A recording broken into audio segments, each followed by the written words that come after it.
What is up, you guys? Welcome back to the channel. Today we're going to be talking about something that I think should be added to the Marvel Contest Champions. So you can see in the special quests, you got 4 different quests: Abyss, Road, Labyrinth, and Realm of Legends, all long format type quests. And the event quests, you got the monthly event quests and the side quests.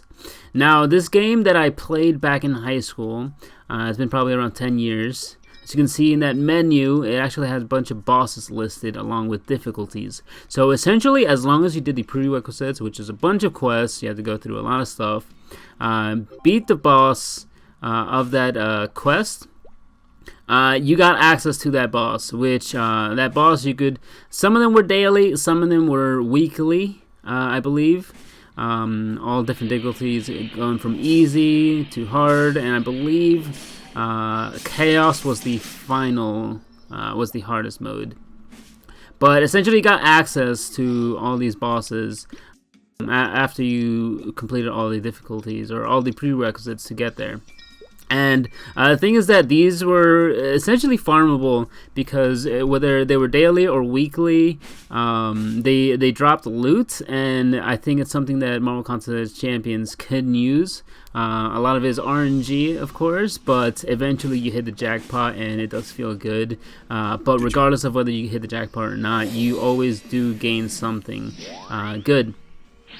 And so yeah, this is just one of the things where it has a boss tab where you just, face the final boss again, and you can just farm stuff either daily or weekly. Now we got Super Smash Bros. Melee, which actually had a 1-player mode called I believe it's Events. And essentially what it was is a bunch of challenges. So as you can see up there, event matches. Essentially it was a bunch of like challenges that you needed to do. Sometimes they chose your character, but the difficulties varied. So in this, I'm actually going to freeze the frame, but as you can see, where it says Bombfest, that's actually, so it's got the name of the challenge, which is Bombfest. It'll tell you whether you completed it or not. The other thing that it tells you is down on the bottom right where it says select character, that actually varies. So where it says select character, sometimes it chooses the character for you.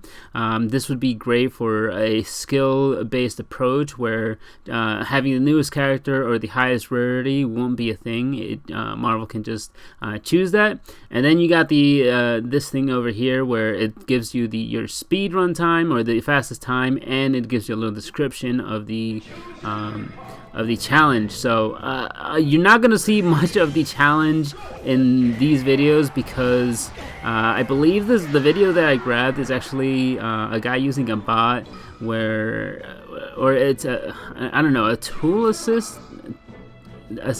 I don't know what it is, but basically everything is frame perfect.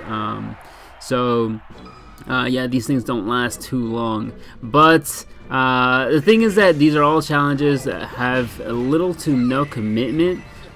Basically, if you mess up, you die, you don't have to go through a half an hour of questing, which in Marvel Contest Champions, if you want to face the champion boss or the collector, or you want to face the Grand Master, you don't have to go through a long set of quests over and over again, or a long set of fights. You literally just go to a tab and it allows you to go and fight that last boss or that last challenge, whatever it is. So it's something that I think Marvel Contest Champions can use. Again, the first game, it actually even has a dojo where essentially what happens is that you face all of the bosses in the game back to back. And it has a speedrun type format. And then the person with the highest score actually gets an equip that's kind of overpowered, and yeah, lasts you a week and it gives you a huge boost. Alright, but as you can see, Marvel Contest Champions already has a lot of this, as far as the UI. As you can see, we have a bunch of difficulties at the bottom. From easy all the way to uncollected, and soon we're gonna have Cavalier as well. We have all the rewards which can be reset on a monthly basis or however that Marvel Contest Champions wants to do. Obviously, they're gonna have to limit it because we don't people just farming a ton of resources, get to end game in like a week, and yeah, that's it. So the rewards can also vary as well. And this is actually an image that I photoshopped. As you can see, it's the Grandmaster with an uncollected difficulty with the option of going even one step higher as far as difficulty. But it would be so cool if Marvel Contest Champions could actually add this kind of game mode where you can actually either they can put it in. It would be sick if they put it in. It doesn't even have to be monthly, like on their anniversary, and I don't know, or bi-yearly, so twice a year, and this just popped up and it's just the final bosses. I don't know.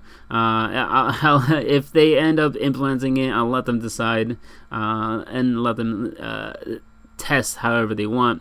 But yeah, it would just be sick. Like you could farm, if you could just fight the final bosses. You could test characters, the viability against final bosses, because in theory a lot of stuff works, and then in practice it's a whole different ballpark.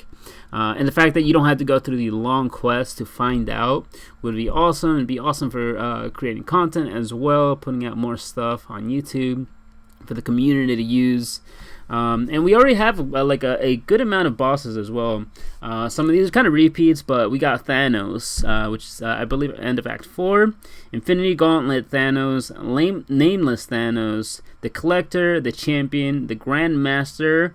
We have Maestro from Labyrinth of Legends, Ultron Prime, which is from 5.4. There's Kang. And I kind of count Hydra, and you could even add Summon Symbiote in there too.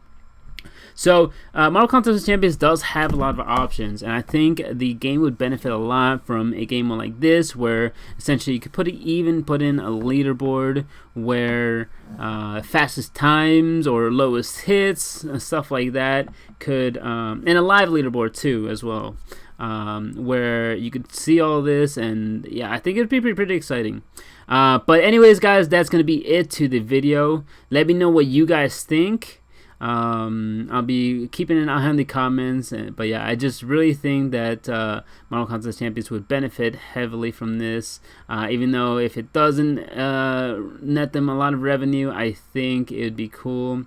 Obviously don't have any item use available for this game mode, just have it locked, but yeah, that's it. That's gonna be it to the video, guys. I hope you guys enjoyed, and I'll catch you guys in the next one. Take care.